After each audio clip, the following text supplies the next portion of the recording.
It's my birthday! Welcome to Sincerely Be. I am your host, Blanca. Technically, my birthday is the day before I release this podcast, so I'll be releasing the podcast on Monday. My birthday is on Sunday.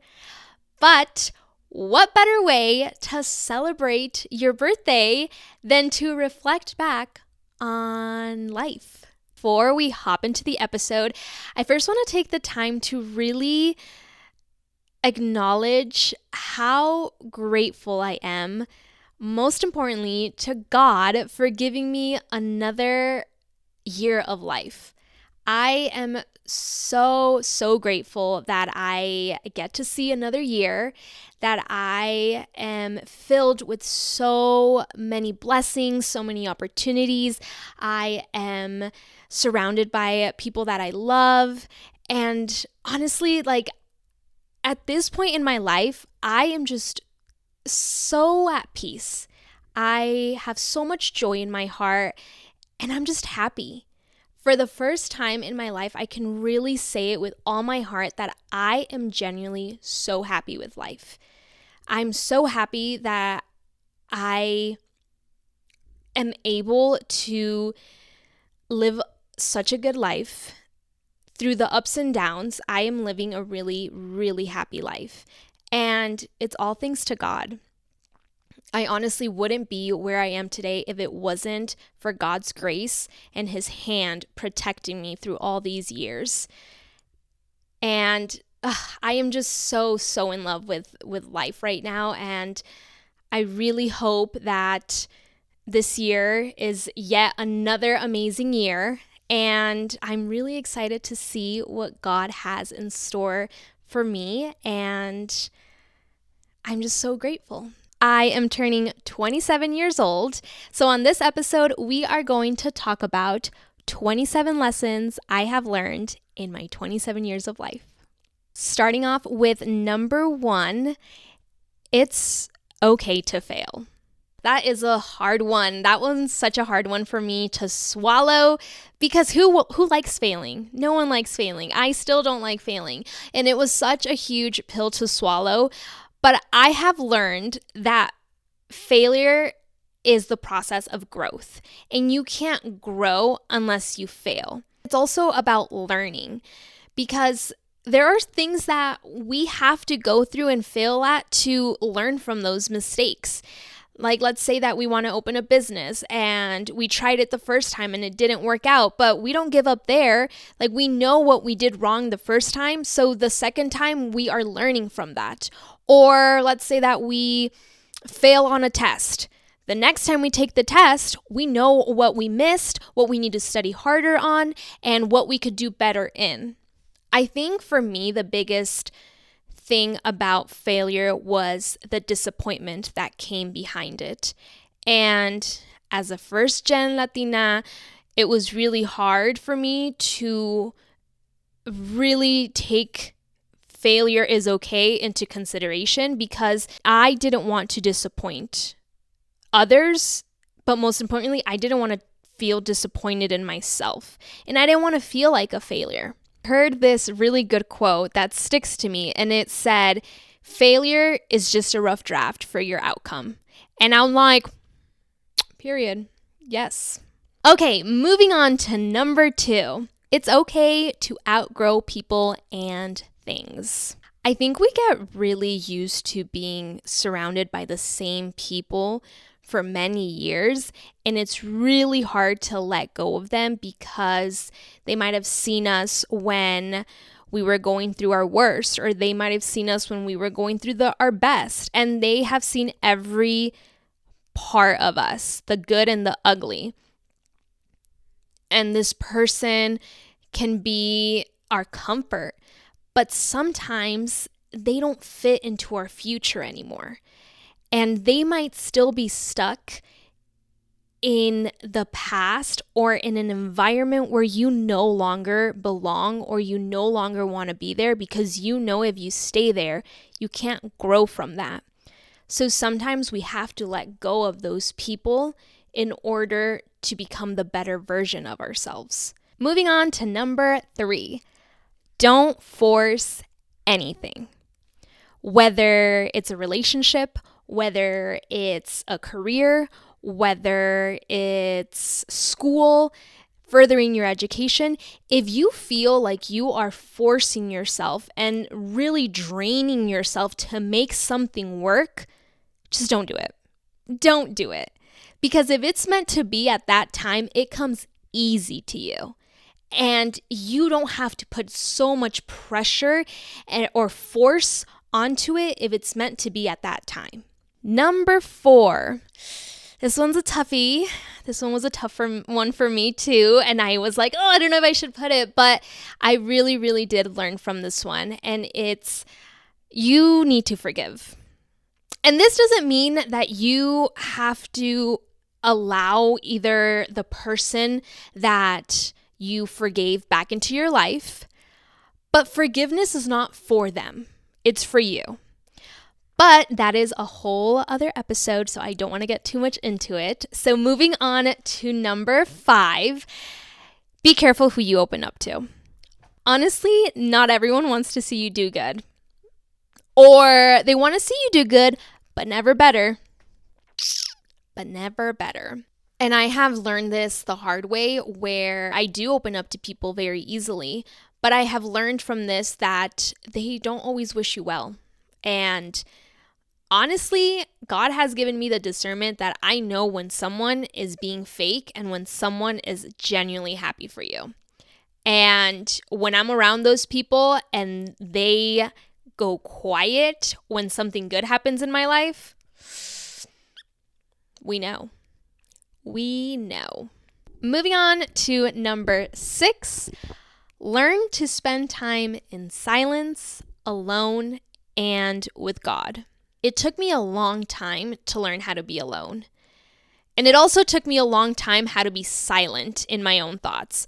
Because when I would pray, I would just talk.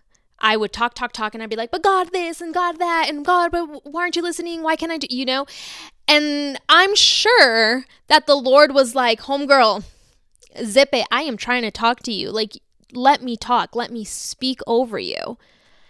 And that was hard. That was really hard for me to learn, but we need to do it. We need to really learn how to be alone with God so He can reveal things that we can't take control of and that we can't always handle on our own. Number 7, boundaries are a must. Period. That's it. That's all I'm saying. Because it's a whole other episode that I have. But boundaries are a must in your relationships, with your work colleagues, with your partner, friends, family. Boundaries are a must for you, not for them, for you. Moving on to number 8, quality over quantity. You don't need to be friends with everyone. And not everyone needs to like you. I have learned that, but I don't want everyone to be my friend. I don't need everyone to be my friend. I honestly think I have 3 to 4 friends where I can tell them everything and I don't feel ashamed or embarrassed with whatever happened in my life. I am able to call them up and I'm like, this happened, blah, blah, blah, blah, blah. And I feel comfortable. And there are other friends that you kind of have to like tiptoe, walk on eggshells to not offend them if you say something, or that you might say something wrong and it can like really put your relationship on the edge. I don't want those type of friends. I like having friends and I am a very extroverted person where I like meeting people, but those friends that are very close, that literally know me like the back of their own hand, I don't need too many of those. And I know who those real friends are. Number 9, the only person you should be comparing yourself to is your past self. Comparison is the thief of joy. Let me just say that. Why are you comparing yourself to the person next to you when who you should be comparing yourself to is your yesterday self? Like, am I better than who I was yesterday or a few days ago or last year? Like, am I growing for myself, or am I trying to grow because this person is doing better than me, or that person is looking better than me, whatever it is, like, stop comparing yourself to everybody else because you are not going to grow in that situation. And all you're going to do is continue to put yourself down because you're comparing yourself to everybody else. Number 10, you can't always control what's happening, but you can control how you react.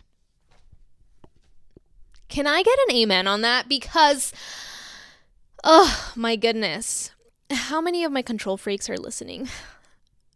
I used to be the type that literally needed to control everything around me, like my people's emotions, people's actions, their consequences, everything. But we can't always be controlling everything that's happening around us, but we can control how we react to those things. You can control if there's a bad situation and you either want to burst out and start cussing at them or, whatever it is, or you can stay calm, tie your tongue, pray, and be like, Lord, let me not react like a fool. Let me go into prayer, and God, let it be you that is working in me.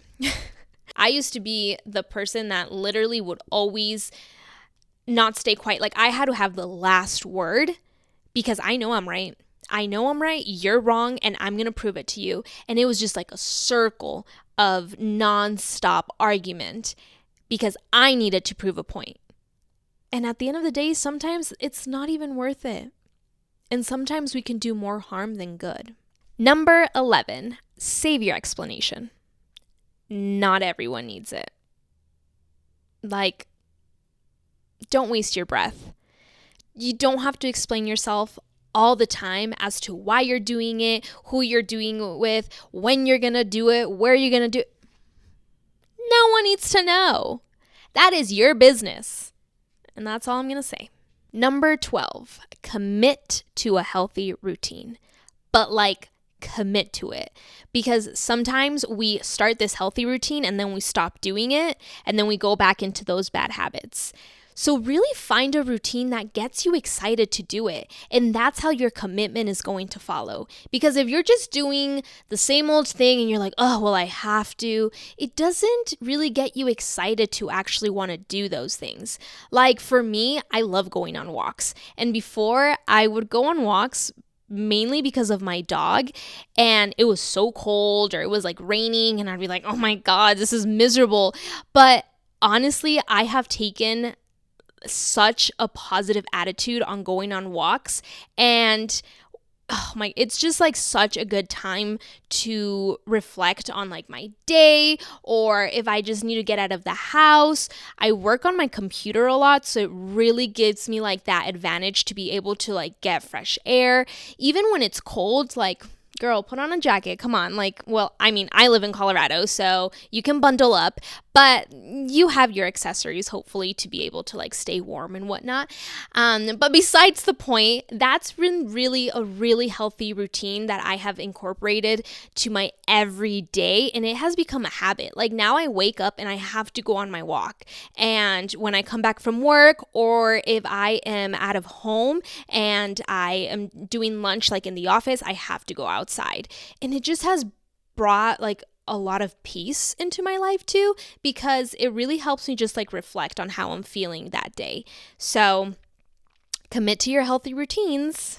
Number 13, stop taking things personal. I know that's a hard one. That is a hard one because some things, yeah, it's okay to let go, and you're just okay, that was a rude comment, but whatever, I know it's not true. And then other things can really hit you deep, and you're but why would they say that about me? Where did they get that information from? That's so mean. And sometimes some things do get to us, but at the end of the day, if you know it's not true, do not let it get to you. And you kind of just have to brush it off your shoulder, and you're just I know what's true, and I don't need these comments getting to me. It's hard, but trust me, it really makes you a happier person. Because if you're taking everything personal, you're going to be like amargada, and you're going to be like so upset at the whole world because everything that they say about you, you're just like, oh, well, why are they thinking that about me? Like, what did I do to them? And then you just start getting into like this really negative box, and it gets you nowhere. So if you know it's not true, just let it go. Don't take it personal. Don't even like give your time to that, whatever it was. Like, just close it in a box, and you're just like, boom, like, you're not important. Thank you. Number 14, be present in the moment. There was a point where social media was honestly taking over my life, and I would like want to take pictures of everything, and I wanted to post it. I wanted people to see like where I was at and how long I was there for and blah, blah, blah, which at some point it's like fine that you're like posting like, hey, I went here. Like, that's cool. I love seeing that, and I really like posting that. And it really like gets me when I see other people like posting like where they are. I'm like, ooh, like that's a cute place to go. Like, you know, and it like reveals places that I haven't been to. But I was really neglecting like where I was in the time. So I like, let's say that I was like spending time with family and stuff. And instead of like chatting with them, having a conversation, getting to know like family members that I probably hadn't seen in so many years, I was so focused in taking a picture, taking like the perfect Instagram picture. And that is just so unhealthy. But thank the Lord, honestly, that now it's like, I can take a few pictures and I'm fine, but I'm not like obsessing over like, oh, that's not a good picture. I need to get a good angle or blah, blah, blah. And then I'm really taking that trip away from other people too, because I'm pulling them away to take pictures of me and making myself like the center of this trip. And it's like, girl, that's not healthy. Let go of that. It's not all about you. Number 15. When God closes one door, he opens another. How many of us have heard that? Me. But this one is so true. Okay, I'm going to set a scenario for you guys. We are in the middle of a room full of doors. Let's say there's 2 doors behind us, 3 doors in front of us. The one in the middle is wide open, with like light shining out, and you know, like those arrows in those cartoons that are like, come here. And we're like about to walk into it. And then, I don't know why we're like this, but we look back and we're like, but what about those doors? Like, why are those doors closed? And why are they behind me? And we were so close to getting to the door that was open, but because of our, I don't know, like us being naive and us being so prideful in whatever we're thinking, we look back and we're like, well, I want to go back there. Like, why am I leaving those doors closed? What's back there? And God, I kid you not, I think God really looks down on us and he's just like, homegirl, like, keep walking. Those doors are closed because they are in your past. I closed those doors for you to keep moving forward. Stop looking back. Those doors are not meant for you anymore. And then we're like, okay, I guess. And we're almost there to that door that's open. And then we look at the 2 other doors that are in front of us and are closed. And then we're like, but what about these? Why aren't these open? And I'm sure the Lord's like, homegirl, you're not ready for those doors yet. I haven't opened them because I'm preparing you for them. Continue walking. And we're like, but I kind of want to look at those doors that you closed for me. Like, why did you close them? And oh my goodness, like that happened to me so many times. I'm like, why are those doors closed? Like, what didn't I do good? Like, why don't those doors belong to me anymore? And sometimes the Lord's just like, girl, like, stop holding on to old keys to a doorknob that has already been replaced. Those keys don't fit in that door anymore. I am changing your keychains. You are getting new keys. I promise you, you are not missing out in those closed doors behind you. And it takes us such a long time to finally go into that door that God has wide open to us, for us. And I think it's just the lack of trust and just like maybe we're just so afraid to go into an uncomfortable situation that we're not too familiar with. Number 16, you can be aware of how far you still need to go while still celebrating how far you've already gotten. Oh, I needed to hear this. It was actually a quote that I read from a book, and it stuck to my heart because I think for me, I'm always looking at what's next. Like I accomplish something and then I'm like, okay, but what's next? And then I don't celebrate myself through all this other stuff that I went through and where I am now. Instead, I'm like already thinking of like, ooh, what can I do better? What's there to come? Like, and then I'm not celebrating myself of like, girl, you just bought a house. You just graduated. You just started your career. Like, why are you not in the moment? And if you guys listened to my first episode in 2022, the Lord really taught me how to be present in the moment. And that is how I learned how to celebrate those successes that I had accomplished, that thanks to the Lord, I was able to accomplish. And that really taught me that you need to celebrate yourself. Sometimes you need to pause and you don't have to look into the future. You don't have to ask like, what's next? Think of where you have came from and where you are now and celebrate yourself in this season. Number 17, people come into your life for a season, a reason, or a lifetime. Period. Not everyone has to be in your life for the long term. People come into your life to show you something or to teach you a lesson, but we don't have to keep them in our life in every single chapter in our book. Sometimes they were for chapter 1. That does not mean that they have to move on to chapter 2. Number 18. People aren't mind readers. Speak up. Say what you need to say. I learned this with my fiance because, okay, I'm going to just set this as like men example, okay? Men honestly don't always know what we girls want. And we really expect men to know what we're thinking of, like, oh my gosh, like he didn't bring me flowers today, or oh my gosh, he didn't take out the trash, he didn't mop. We are telling ourselves these things, and I'm sorry, men, but sometimes, like, se les va la onda. Just like us women, though. Like, I'm gonna admit, like, a mí se me va la onda a lot of times. And so I'm not just, like, you know, just blaming this on men. But, you know, like, I live with a male, so it happens quite a bit. But I really learned how to just speak up. And before, like, I would come home y me enojaba because, like, he didn't take out the trash. And I'm like, sir, that is common sense. Like, the trash is full. And I wouldn't say anything because I wanted him to know that I was thinking that. And I'm like, take out the trash. But I would say it in my mind. And he's like watching TV or like on the computer. And he's like, do. Like, nada que ver. He's probably not even thinking about the trash. He's probably like thinking about his fantasy football or whatever. And the trash is like at the bottom of his list.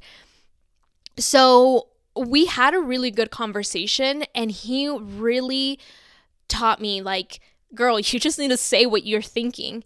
And, you know, this is very controversial because there are some things that we don't have to ask men. But I'm just saying, like, the very simple things. And I'm just putting this as an example. But, like, when it's things that are important and, you know, are very important for me and I need him to know, I just tell him, I'm like, hey, babe, te toca la basura. Like, please take out the trash. And instead of like me, like creating a fight over it, I'm like, why didn't you take out the trash? Like, it's your turn, blah, blah, blah. You know, like, instead of that, like, we really sat down and I just told him, I was like, I need you to take out the trash. Like, if I'm not home, I'm tired. Like, you're home already. You see it overflowing. Just take it out. And honestly, just communicating with your partner or whoever about like what you really need from them, oh my gosh, it makes life so much more easy. Who would have known? Communicating makes life easy. Moving on to number 19.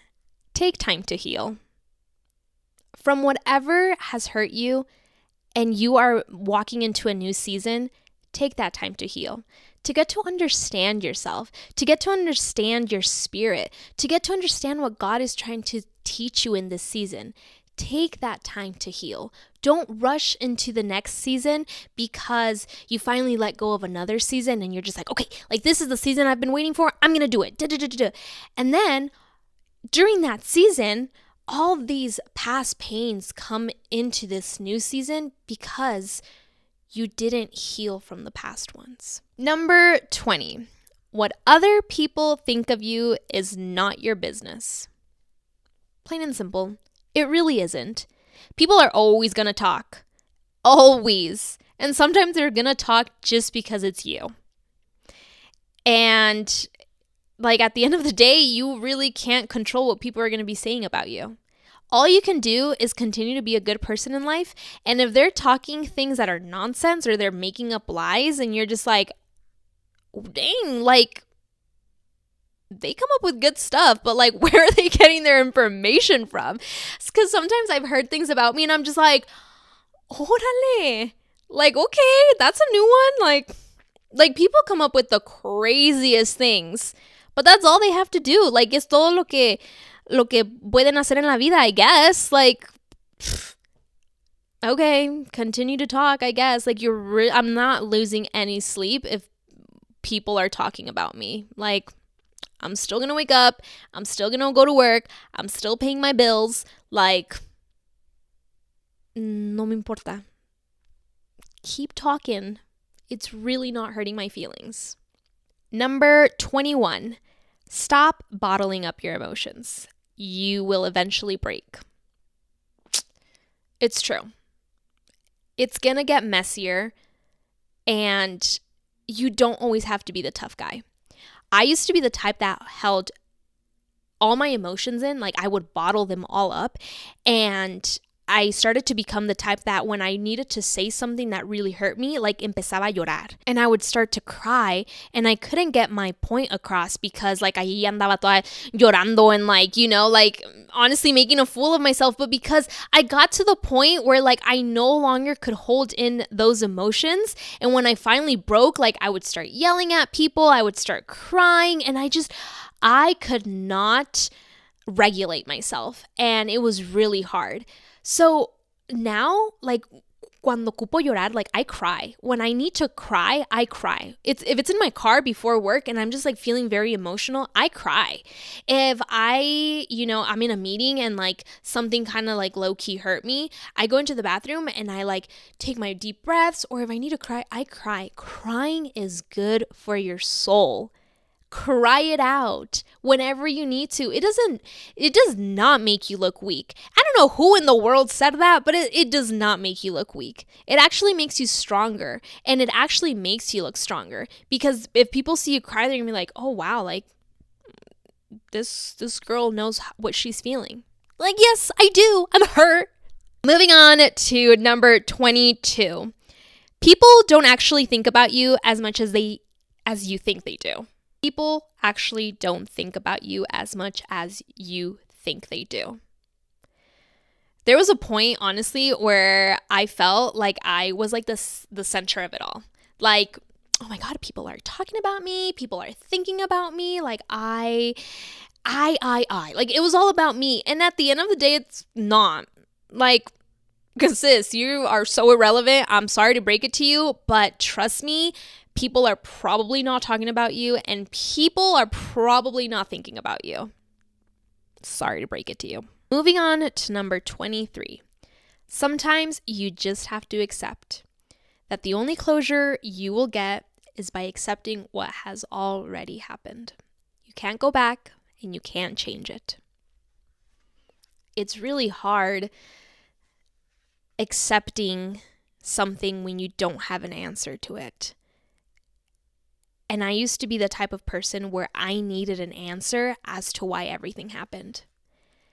And I would hold on to something for so long until I found the answer to it, but but I would become so overly obsessed, and I was becoming so angry if I didn't find an answer.